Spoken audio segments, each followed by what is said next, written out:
Welcome to another episode of Nintendo News Daily. I'm your host, N64 Josh.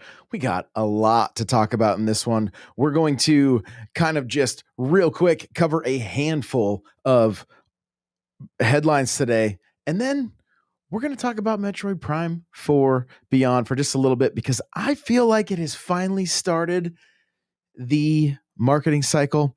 I know I don't quite sound like myself. I feel like my voice is this close to just completely giving out on me. So do bear with me as I'm a bit under the weather. But we are here.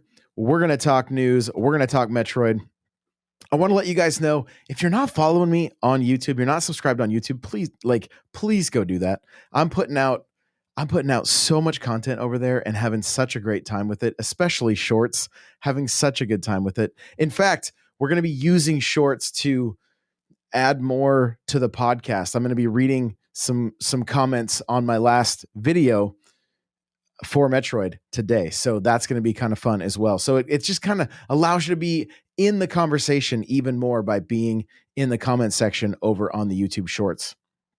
Lastly, I want to let people know too that if you subscribe on Spotify, Apple, or even on YouTube, like become a member on YouTube, $4.99 a month, you get all of the, at least on Spotify and Apple, you get all of the shows ad-free, and then you're going to be getting an exclusive episode each week, and that's happening on YouTube as well. So I don't think the membership takes out ads on YouTube. I have no control over that, but as far as the ads that play at the beginning and whatnot. So there you go, though. If you want to not have to listen to ads and help support this show, I greatly appreciate it. For everybody that already does sub, you're the best. I really, really do appreciate you. And make sure you're checking out the exclusive episodes as well, which are very Nintendo history related, if you're wondering. They're very much Nintendo history and diving into different people in the past. So we're gonna deep dive into Gunpei Yokoi this week, and he is the creator of the Game Boy, unfortunately the Virtual Boy, and but also played a huge role in all kinds of releases for Nintendo. So super cool stuff there. We're going to be diving into that this week as the exclusive episode. Let's jump into the news, shall we?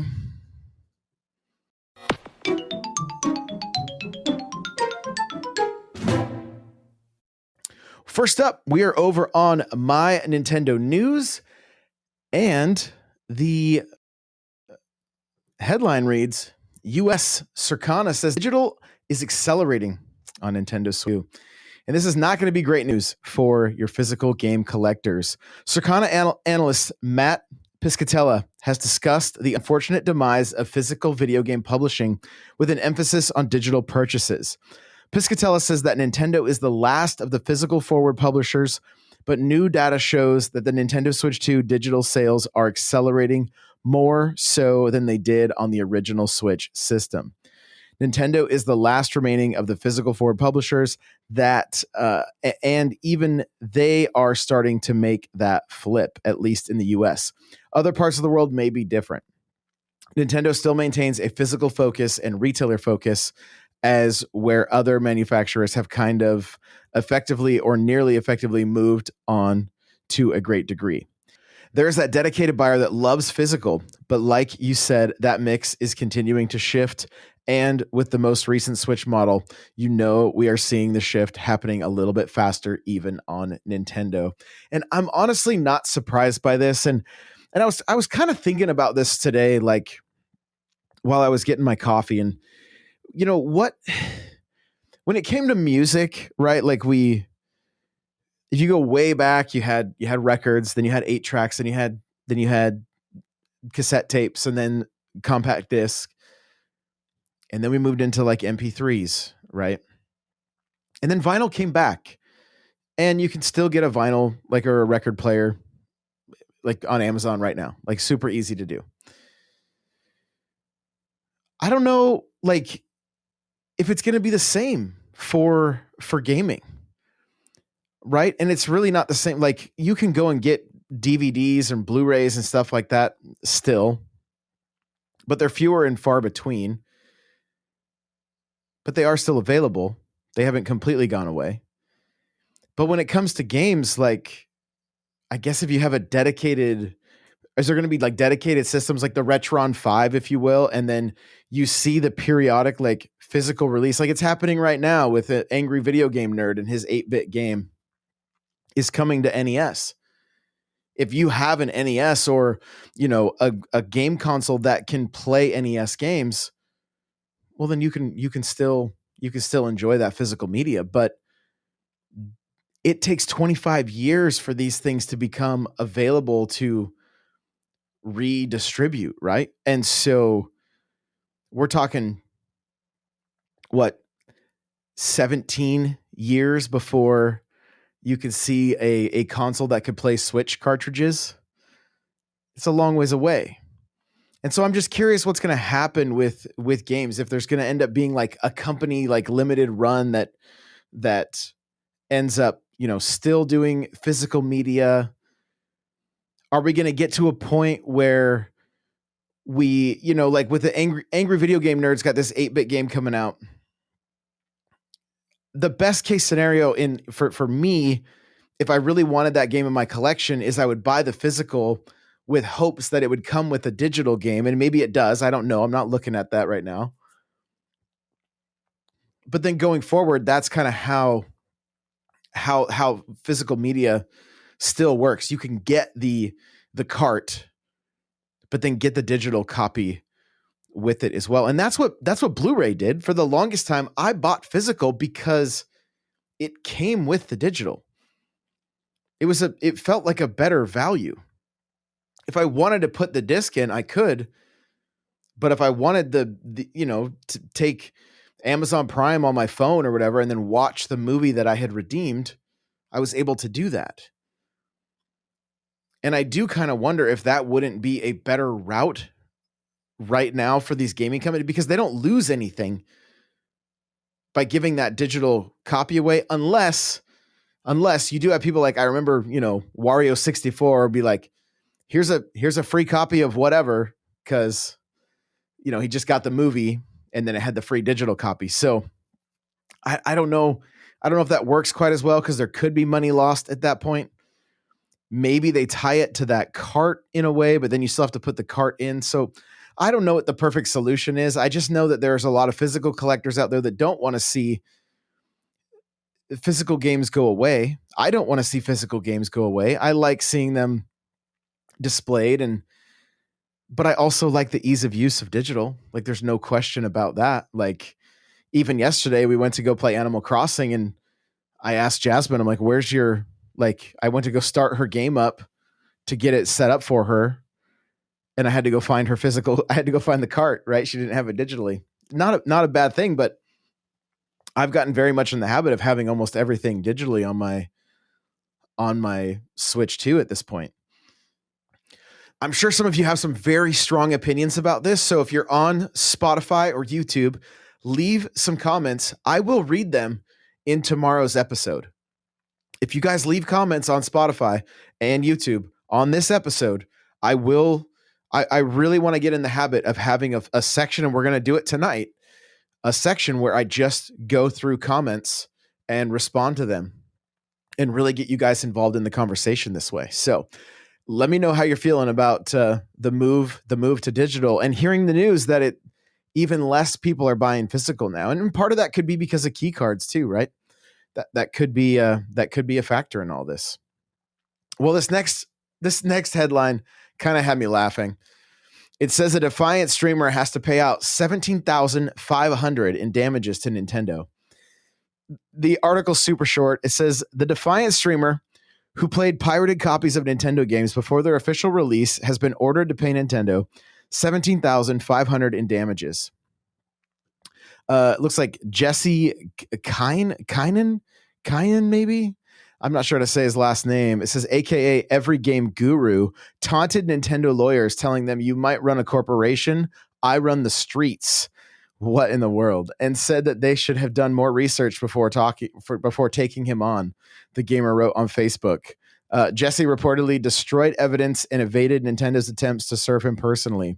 However, it wasn't a complete win from Nintendo, as the company's demand to destroy all circumvention devices was rejected as unclear and unreasonable, as these were software applications available online. Interesting. So interesting. You might run a corporation, but I run the streets. Delusional. Like absolutely delusional. Like any lawyer is going to be like, okay, buddy, run these streets right into the court. Like what? And I've always wondered what, like you see some of these games getting played like a week or two in advance. And it's like, you're going to get caught.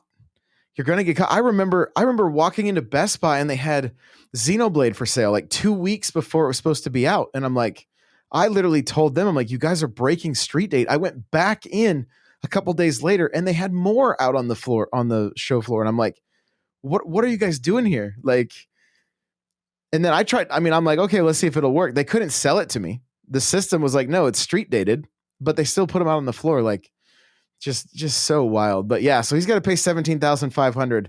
I don't know. I don't know if he's really running those streets, having to pay that back. You guys have to let me know. Well, Resident Evil has a Pro Controller coming out for the Switch 2. It's available to pre-order, but according to Nintendo Life, the price is terrifying. So it says shortly following its official announcement, the Resident Evil Pro Controller for Switch 2 has become available to pre-order. So if you're really keen on picking this up, you might want to get moving before it's sold out. Something's telling us, however, this might not happen because, good Lord, it is expensive. Pre-orders are available in the UK at an eye-watering $83.99 via the My Nintendo store, which is even more expensive than a regular Pro Controller, which is $74.99. Over on the US, meanwhile, Best Buy is currently offering pre-orders for $99.99. We're looking at a $100 controller. The price tag for the bog standard Pro Controller over in the States is $89.99. So $10 more. You get this Resident Evil, looks like a newspaper article kind of plastered over the controller. I'm here for it. Like Capcom and Nintendo seem to have a fantastic relationship. They continue to have a great relationship. There's two different Monster Hunter Pro controllers. And so bring it on. Like I want to see more special edition stuff. It feels like the Switch 2 is not focused all that much on special edition stuff. And I'm not quite sure why. I feel like it would move units, but maybe they're really going to like go a year or longer, maybe two, before they start, pushing for special edition stuff. Again, kind of confused on why that is the case, but we do see a Pro Controller here. At the very least, I would have loved to have seen a Mario Kart World Pro Controller. I would have loved to have seen a console. We just had Pokemon launch. I saw one in the wild, one of the consoles. It's not a special edition console. It's just the same console that's out and about with a little bit of printing on the cardboard box. And I do find it a bit strange following the Switch. And I don't know the logistics of all of it, so maybe there's some good reasoning behind it. I just don't know what it is. The special edition stuff is cool. In some cases, people can double dip. Maybe they're thinking, hey, we don't want people buying out of just strictly FOMO. But at the same time, like they're very much a business. They love it when people buy things twice, right? So I'm not quite sure.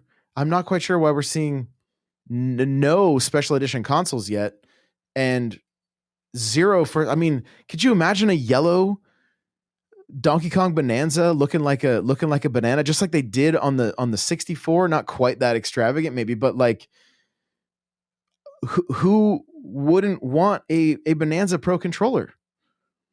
Now, maybe some of this has to do with the tariffs and all this other stuff. I don't know. But I do like seeing this. I know I've seen a lot of people not speaking very highly of it. And the other Pro Controller special editions, in some cases, I believe were more money. I have a Xenoblade Chronicles, Xenoblade Chronicles 2 special edition controller, the Smash special edition Pro Controller, which looked fantastic. So I love these Pro Controllers. They are more expensive. There's no question there. I just hope we continue to see more of them. Speaking of companies that like money, Pokemon TCG Pocket pulled in almost 1.3 billion in its first year alone. This is according to my Nintendo Life. It says Pokemon trading card game Pocket celebrated its first anniversary last week, and it has seemingly been quite the moneymaker. According to a new estimate from App Magic, which accounts for in-app spending from Google Play and the App Store, TCG Pocket pulled almost 1.3 billion in its first year alone, making it the highest grossing debut for a Pokemon mobile app to date. All I can think of when I hear this is people going, yo, why don't, like, I can literally hear it. I can see the text on Twitter, on Reddit. Why don't they take some of that money and add textures in Pokemon Legends ZA? Like, I can literally hear it. That's a big chunk of change. A big chunk of change for Pokemon trading card game. I don't think I spent any real money in that game. I don't think. I could be wrong. I did. I'd have to go back and look. I may have. I think I signed up for like the membership, but then I think I canceled it.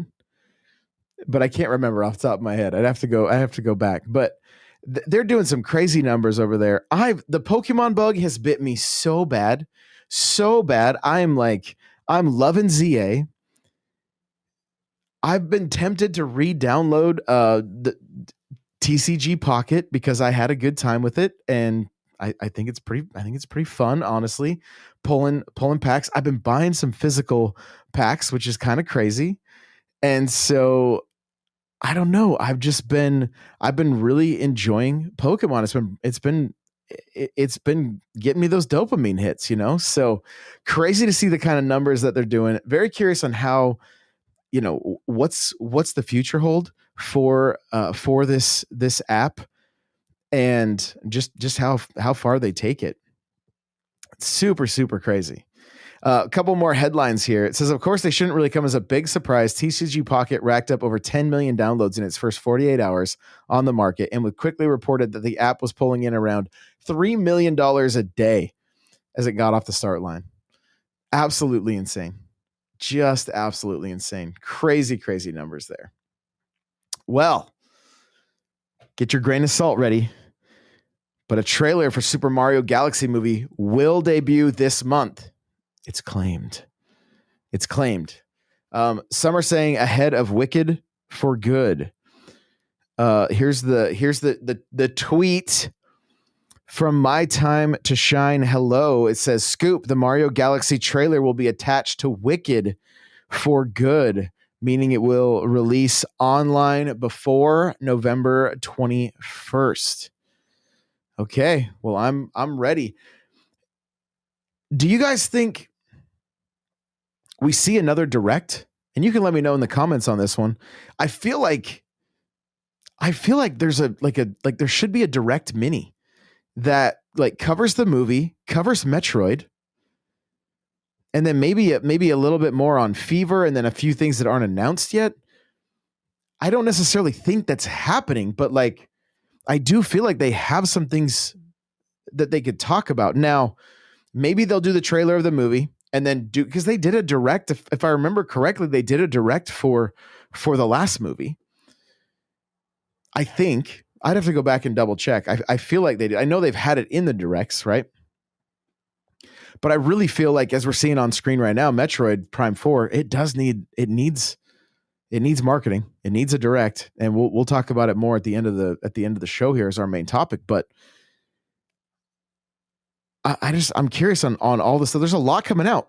It's a bit of a crazy time for Nintendo with everything they got going with movies and games, and so I'm curious on how it's all going to play out. But it's very exciting that this month we could be seeing that trailer. I am beyond stoked for this movie, and just I put on the first one quite often and still see new Easter eggs and things that I might have missed the first time, or just little nods, little things here and there that they just put a smile on my face. There's so much fan service.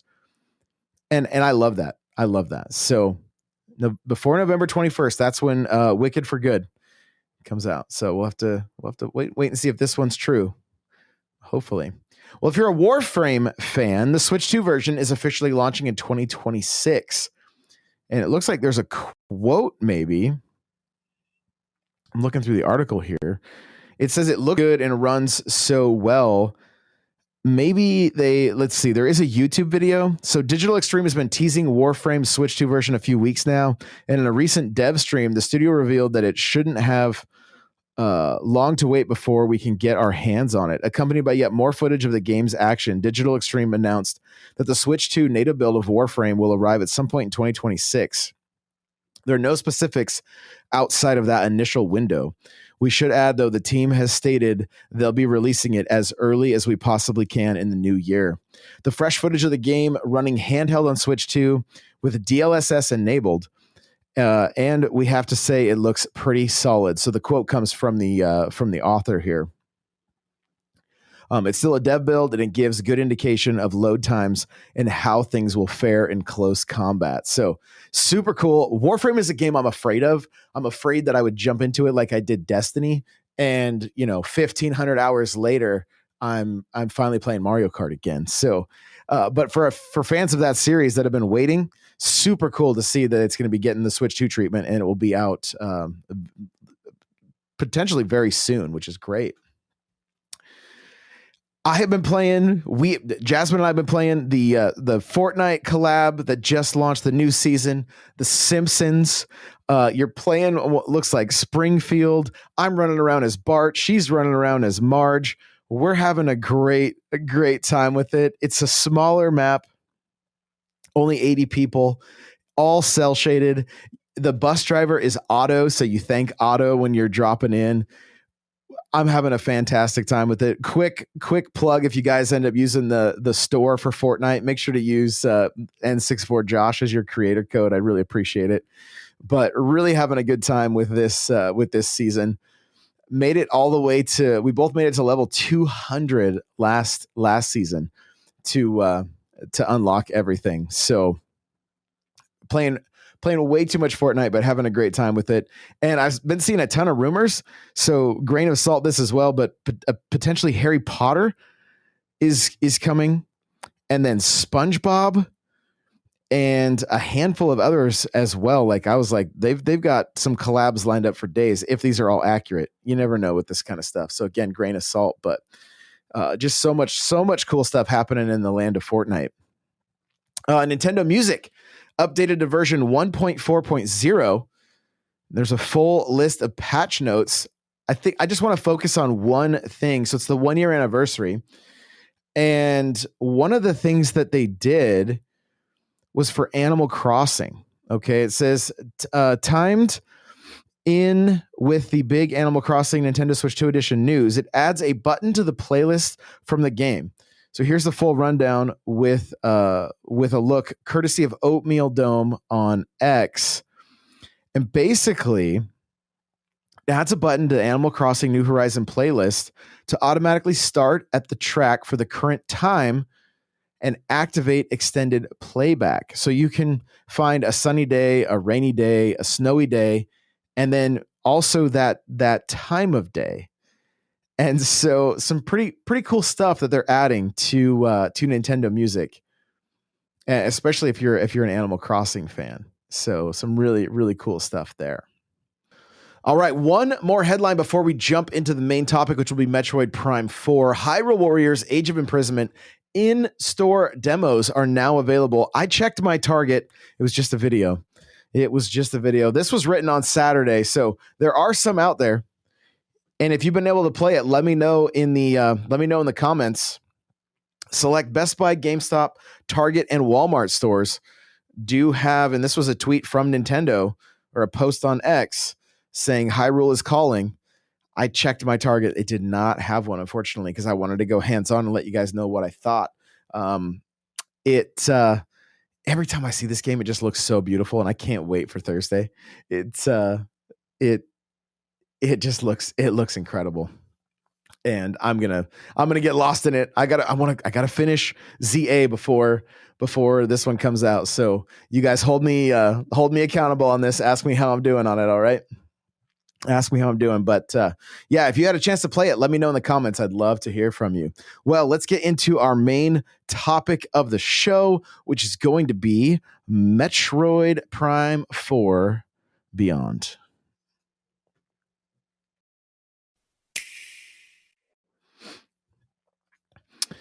Okay, well, Nintendo tweeted out a 7-second video of Metroid Prime 4 Beyond. And it was like, okay, here we go. We're starting the marketing push.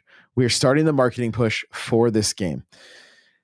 Now, I thought it was new footage, honestly, because I mean, 7 seconds. I'm like, I didn't go and like check it with someone else. Of course, immediately was corrected as soon as I posted my video saying that they were starting the marketing. The first comment from looks like Dip Peking says it's not new footage, literally from the last trailer. My bad. I should have been paying attention. So forgive me on that one. J Pillow, because I asked the question, who's picking this up? And it says I'll be picking it up. I played Metroid from the very beginning. That is from looks like J.I. Pillow. Super cool. I'm with you. Been playing Metroid since the NES days. Love the Prime games. And I think I'm going to be doing a special show episode with Nady Nay talking Prime. He's playing it for the first time, and I think it's going to be an interesting perspective because there are some things in the first game that can be very frustrating because they're very old game design tropes that like we've done away with. But when you have to go back to a game like that, there can be moments of frustration, no question. So going to be a fun conversation with him.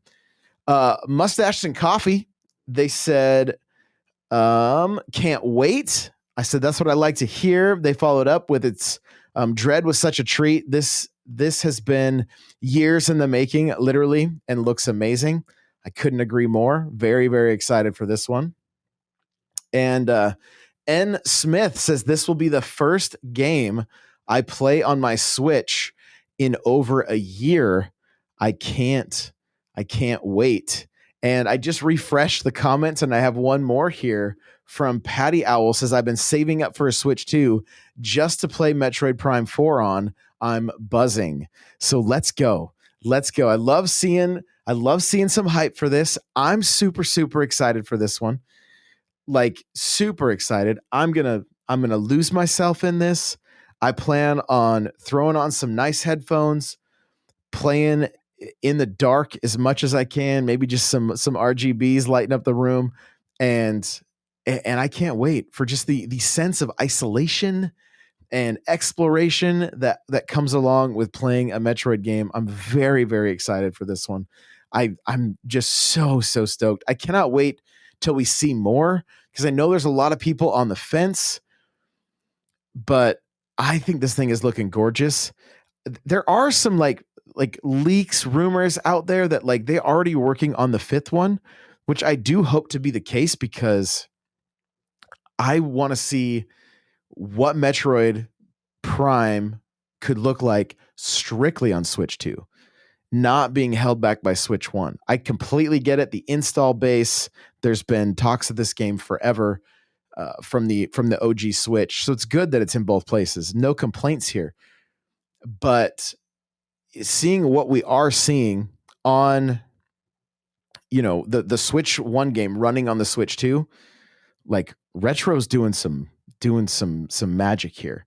And I'm looking forward to it. Really excited. Can't wait to play. Probably won't have those same frustrating moments that I was talking about with Metroid Prime. Like the main thing is when you forget to save. You've done all this stuff, then you've got to go back. Hopefully they have a good save system in this. Hopefully there's a good fast travel system in this. And it's just going to essentially have, it's weird to say quality of life, but like just to be like a more modern experience is kind of what I'm hoping for. I do think the save thing kind of has like a bit of a risk and reward. Like, okay, I just got this item. Should I go save so that I can make sure I keep it? Or do I keep going and see, and kind of risk it?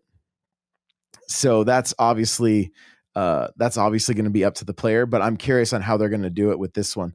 And I do, I look at modern games now, and like you can pretty much save whenever you want. Pokemon, you save whenever you want. Zelda, save whenever you want. So maybe they do away with the saves in this one. We'll just have to wait and see.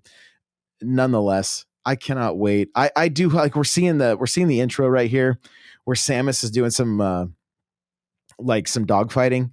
I hope we get to do this kind of stuff. Like this, that would be super cool. Like I think it was Halo Reach that we did a little bit of dog fighting, kind of like little Star Fox mixed in with the FPS. I'd be completely down for that. Completely down for that. So a lot of cool stuff here. This is just a single player experience. I'm going to throw this out here into the universe. Since we know this isn't multiplayer, I would love to see a standalone multiplayer experience for Metroid. I've been saying it for years. I would love to essentially create our own bounty hunter. Don't play as Samus. Get different bounties. Run them together with your friends, kind of like strikes in Destiny, or run them against other hunters. So you essentially log in at the same time at different areas and then try to run to the objective to be the first one. We've all seen like episodes of like Mandalorian where, you're duking it out with another bounty hunter trying to get the bounty. That would be such a fantastic way to play Metroid. A fantastic way to play Metroid, where you literally run into other bounty hunters who are actual people and fighting for the same bounty. That would be so fun. So fun. Let me know what you think of that in the comments. Again, I'll be reading them on tomorrow's episode. I'll have a little section for, just from the comment section. So make sure to let me know what you think. That is going to do it for today's show. Guys, I'm so sorry about my voice. My throat is just absolutely burning right now. I appreciate all of you so very much, and we will see you in the next one. Bye now. Nope. Even though I'm not feeling well, you still have to play it loud. So play it loud.